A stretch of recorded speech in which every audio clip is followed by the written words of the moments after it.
Welcome to சிந்து சமையல். இன்னைக்கு நம்ம பண்ண போற டிஷ் புரட்டாசி ஸ்பெஷல் சுண்டல் பண்ணி காமிக்க போறேன்.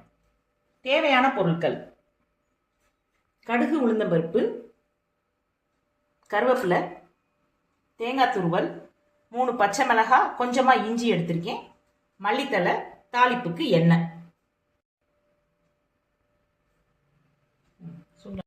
1/4 கிலோ கொண்டக்கடலை எடுத்து ஒரு 8 மணி நேரம் ஊற வச்சிருக்கேன். நல்லா கழுவிட்டு ஊற வச்சிருக்கேன்.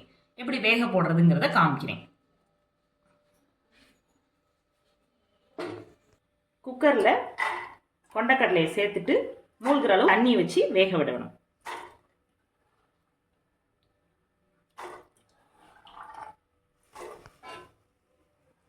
ஒன்றரை டம்ளர் தண்ணி ஊற்றிருக்கேன். மூழ்கிற அளவு தண்ணி ஊற்றிட்டேன். இதை நம்ம ஒரு 10 நிமிஷம் வேக விடலாம். ஒரு சவுண்டு வந்தவொடனே சிம்ல போடலாம். 10 நிமிஷம் வேக. உப்பு நான் எதுவும் சேர்க்கல. ஏன்னா உப்பு சேர்த்தோம்னா கொஞ்சம் சுண்டல் ஹார்டா இருக்க மாதிரி இருக்கும்.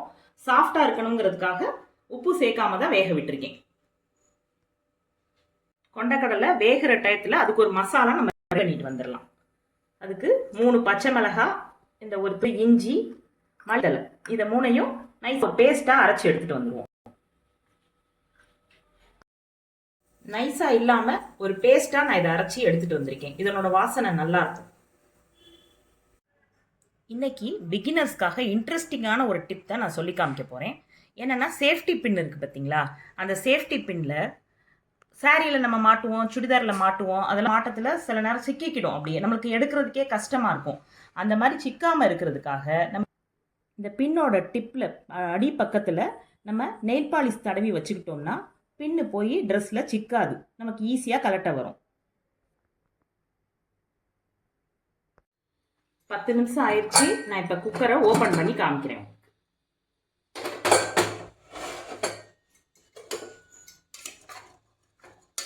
சுண்டல் நல்லா வெந்துருச்சு.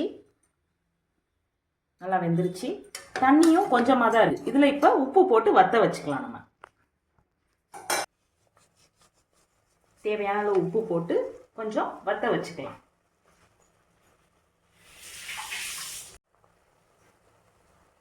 தண்ணி இந்த மாதிரி வத்த வச்சு சாப்பிடுங்க. வேஸ்ட் பண்ணாதீங்க தண்ணியை. தண்ணி உடம்புக்கு ரொம்ப நல்லது. அப்படின்னு உங்களுக்கு தண்ணி நிறையா இருக்கு, வத்த வைக்கிறதுக்கு டைம் இல்லை அப்படின்னு நினைச்சீங்கன்னா இதை ஃபில்டர் பண்ணி எடுத்து வச்சுக்கிட்டு ஒரு சப்பாத்தி மாவு பிசையத்துல கூட போட்டு பிசைஞ்சிக்கலாம். இல்லை ஒரு சப்ஜியோ ஒரு கிரேவியோ பண்றீங்கன்னா அதுல ஆட் பண்ணிக்கலாம் அந்த தண்ணியை. நான் ஆனா இப்ப இதை நல்லா வத்த வச்சுக்க போறேன். இப்ப அடுப்புல ஒரு கடாய் வச்சிருக்கேன். அதுல எண்ணெய் சேர்த்துக்கலாம். 1 ஸ்பூன் எண்ணெய் சேர்த்திருக்கேன். எண்ணெய் சூடானதும் கடுகு உளுந்தம் பருப்பு சேர்க்கலாம்.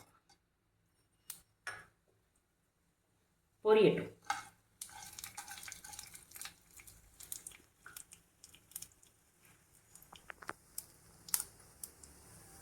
உளுந்தம் பருப்பு நல்லா பொரிஞ்சிருச்சு. கருவேப்பிலை சேர்த்துக்கலாம்.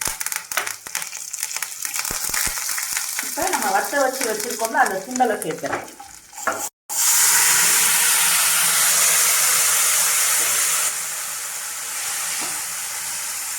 நல்லா உப்பு போட்டு வத்த வச்சிருக்கேன். உப்பு கரெக்டாக இருக்கும், அதில் உள்ள பிடிச்சிருக்கும். இப்போ நம்ம அரைச்சி வச்சிருக்க பேஸ்ட் சேர்த்துறேன். இதுதான் அந்த சுண்டலுக்கு நல்லா அரோமா கொடுக்கும். நல்ல பேஸ்ட் வாசம் நல்லா இருக்கும். மல்லித்தலையும் இஞ்சியும் சேர்ந்து பேஸ்டா இருக்கனால அதோட வாசனை நல்லா இருக்கும். கொஞ்சம் அந்த ஸ்மெல்லு போற வரைக்கும் வதக்கணும்.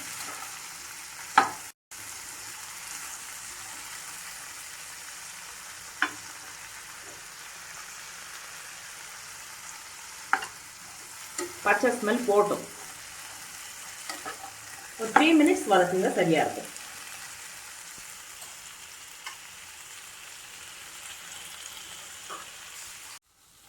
நல்லா ஒரு 3 நிமிஷம் நல்லா கிண்டிட்டேன். அந்த பச்சை ஸ்மெல்லாம் போயிடுச்சு. இப்போ நம்ம அடுப்பை ஆஃப் பண்ணிட்டு தேங்காய் பூ சேர்த்துடலாம். எப்பவுமே தேங்காய் பூ சேர்த்த பிறகு ரொம்ப கொதிக்க விடக்கூடாது. இந்த மாதிரி இருந்தா நல்லது. ஒரு பவுல்ல டிரான்ஸ்ஃபர் பண்ணி காமிக்கிறேன். புரட்டாசி மாச ஸ்பெஷல் சுண்டல் தயாராயிடுச்சு. நீங்களும் ட்ரை பண்ணி பாருங்க. ஷேர் பண்ணுங்க, கமெண்ட் பண்ணுங்க, மறக்காம சப்ஸ்கிரைப் பண்ணுங்க. நன்றி. வாழ்க வளமுடன்.